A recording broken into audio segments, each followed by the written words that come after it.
საზოგადოება ბილიკმა ახალი პროგრამის მომავლის თაობა პრეზენტაცია გამართა. პროგრამა PH International-ის მიერ USAID-ის დაფინანსებით საქართველოს განათლებისა და მეცნიერების სამინისტროს მხარდაჭერით ხორციელდება. 3 წლის განმავლობაში პროგრამაში საქართველოს მასშტაბით 480 სკოლა ჩაერთვება. მომავლის თაობა სკოლებში სამოქალაქო განათლების პროგრამის გაძლიერებას შეუწყობს ხელს. მოგახსენებთ, რომ დაიწყო ახალი პროგრამა, ეს არის პროგრამა მომავლის თაობა, რომელიც ხორციელდება საქართველოს ყველა რეგიონში და მათ შორის შიდა ქართლის რეგიონში.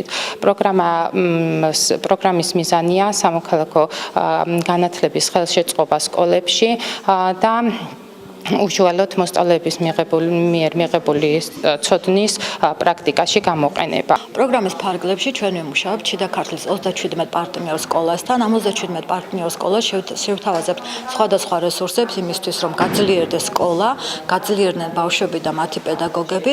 ძირითადად ხელს შეუწყობთ სამოქალაქო განათლების პოპულარიზაციას და სკოლებში სამოქალაქო განათლების პროგრამის გაუმჯობესებას და მოსწავლეებს შეეძლებათ ცოდნა პრაქტიკაში გამოიყენო.